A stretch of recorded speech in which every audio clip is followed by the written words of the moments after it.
Internet. Welcome to Nugget Theory, where only those most deserving of Nugget's wisdom are permitted to watch. All others will feel the wrath of the mighty Theory Nugget. Who are you? What are you doing in my recording closet? Nugget will not forget this. Nugget away.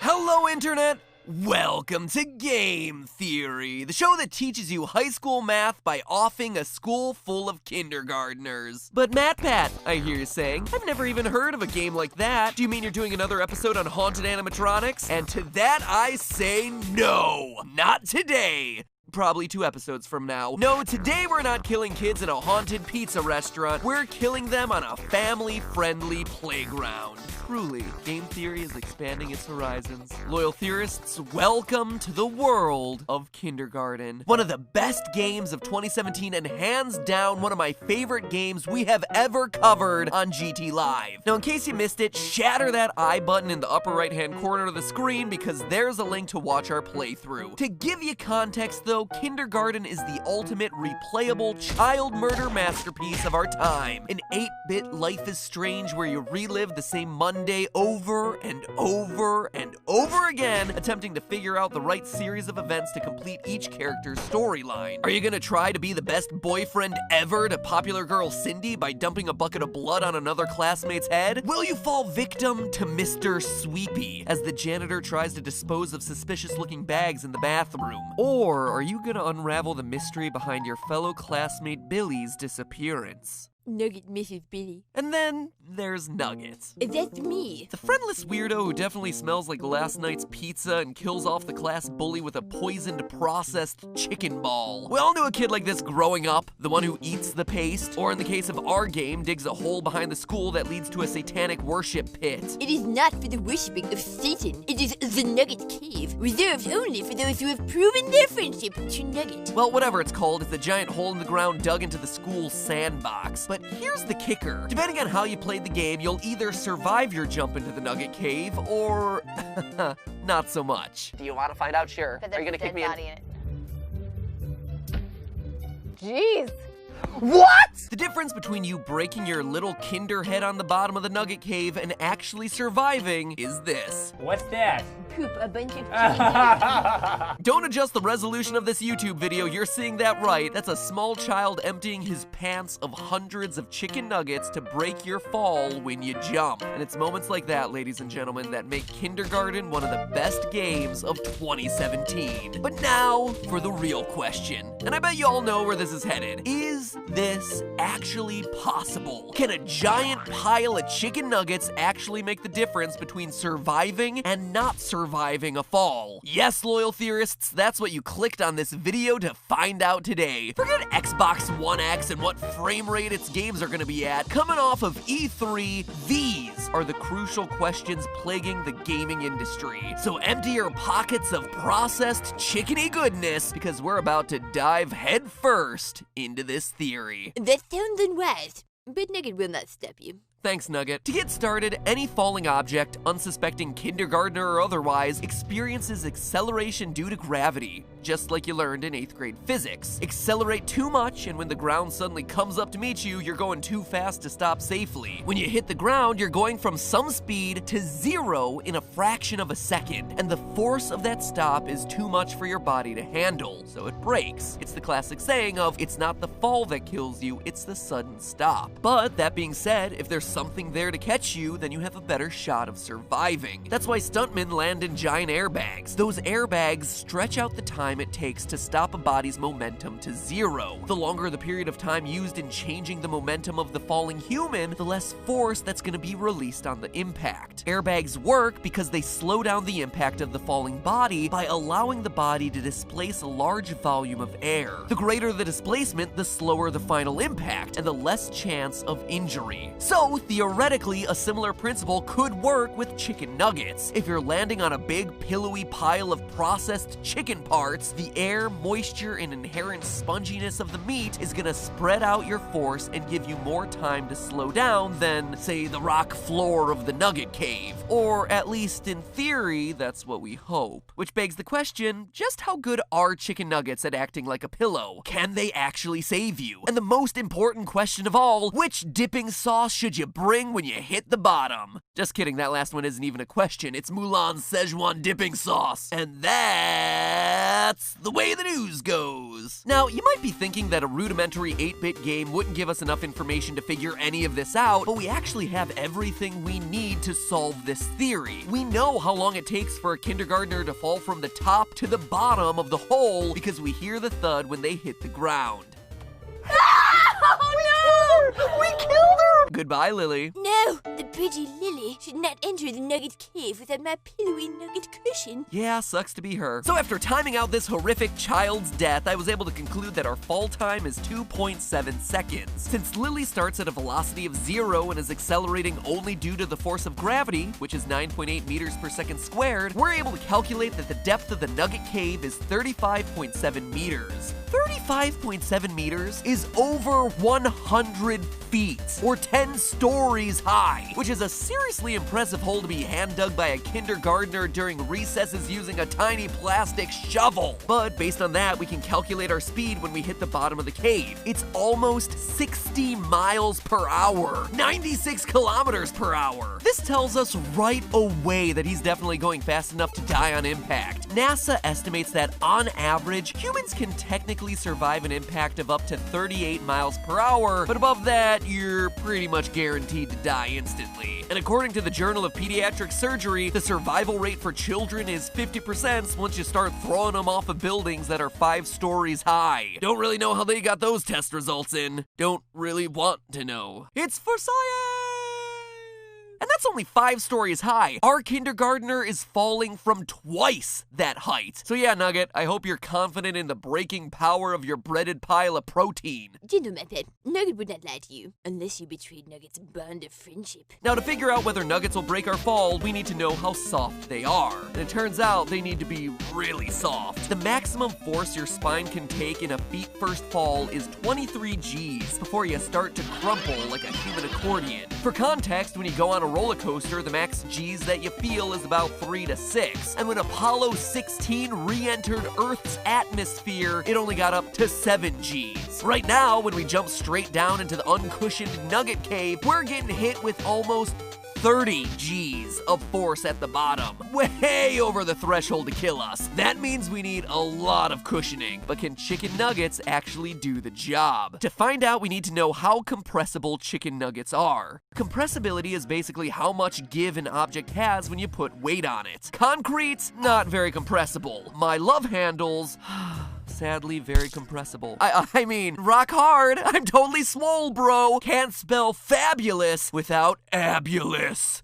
Yeah, I just need to stop sitting on my butt writing episodes and do exercise. So to test the compressibility of chicken nuggets, Steph and I actually ran around town collecting nuggets from a variety of different restaurants. Once we had successfully creeped out every drive-thru in a 10-mile radius by cleaning them out of their nugget supplies, it was time to test the compressibility under different weights. Gotta pay for some nugs.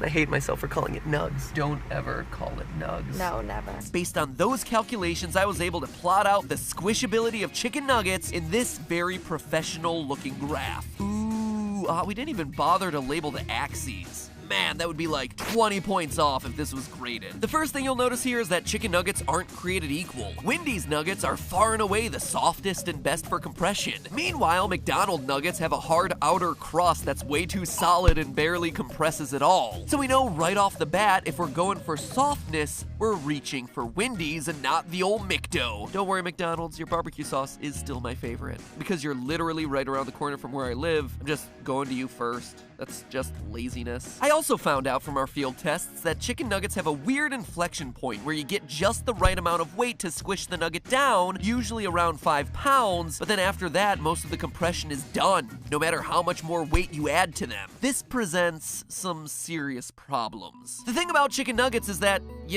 they're a bunch of small flat patties of meat. And unlike packing peanuts, airbags, or even plastic balls in a ball pit, they don't scatter, and they're not filled with a lot of air that you can compress. I mean, sure, they give you a little bit, but even a stack of 100 nuggets only sinks a few inches. It turns out that the harder you hit them with the weight, the more they just become one massive congealed lump of smushed nugget brick. Plus, as you begin to add more and more nuggets to the top of the pile, those nuggets start to weigh down the nuggets on the bottom, basically negating all the compression room that we wanted to have ready to catch our fall in the first place. So after extrapolating these graphs out to include stacks of hundreds or even thousands of nuggets, you start to see a disturbing pattern emerge. Instead of creating a soft pillow of nuggets to catch our fall, we've just created a greasy, meaty floor with a little bit of give, but not enough to slow our toddler hurtling towards the ground at 60 miles an hour. Even if the stack was 500 nuggets tall, by adding 21 inches of compressible nugget goodness for landing, you'd still only be reducing that force from 30 Gs to 27. That means that even incredibly tall stacks of nuggets aren't gonna compress to break the fall enough for us to survive. And that's kind of a bummer, really. I'm usually all about finding a way to make the physics of these things work out, but in this case, you have to remember, you're jumping out of a 10th story window into a pile of formerly frozen meat. So is the nugget cave an impossibility then? Is Nugget forever cursed, never to enter his beloved nugget hideout ever again? Well, not so fast there, my nuggety friend. You might not be able to break your fall with chicken nuggets, but if you take this whole experiment to its extreme, let's face it, that's the whole point of game theory in the first place, then there is technically a way that the nuggets could save you. Instead of cushioning your fall, what you'd actually need is enough nuggets to make your fall shorter. A pile of nuggets so tall that it lessens your fall distance to a point that you're no longer hitting speeds that result in deadly deceleration. But just how many will you need? Dear viewer, comment below, I need nugget. Then tap subscribe to join the series. Can you do both those things in under 3 seconds? Nugget would like to see you try. Ready?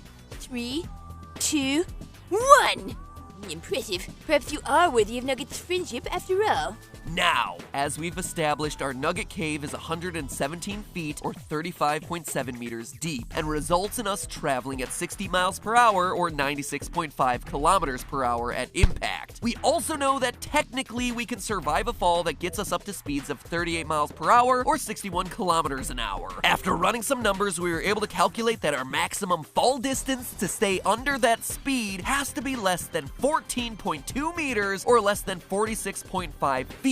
Basically the equivalent of a 4.5-story building. That is still rather high. Sure it is. You don't see me jumping off a 4-story building, but it is technically survivable, so if we can stack nuggets high enough, we can just land on top of the big pile and slide the rest of the way down. This means that we need a stack of chicken nuggets 73 feet tall. A literal mountain of nuggets. An average nugget is 0.5 inches thick, meaning you'd need a stack of nuggets 1,772 nuggets high just to get to a survivable height. But that's just talking about a single column of nuggets. Obviously, you need a pile of nuggets wide enough to catch you. Naturally, a pile of nuggets will fall into the shape of a cone. And believe it or not, there is actual documented science that you can use to help find the dimensions of this fictional 2,000 nugget high chicken cone. You can find the shape of this chicken cone by using what's known as its angle of repose. Whenever you create a pile of some substance, grain, gravel, breaded fast food goodness, it tends to form the same style of cone every time. All of these cones have a standard angle of repose, basically how steep the sides of the cones made from that material are. For the theory today, I decided to use bark as the stand-in for chicken nuggets because of its similar weight and thicker, more oblong shapes. Also because wood chips are often called nuggets. That gave me an angle of repose of 45 degrees. Armed with that information and some simple trigonometry, we can calculate the radius and then the volume of the cone, which is, get this, almost 12,000 cubic meters of chickeny delight. That is nearly 3 million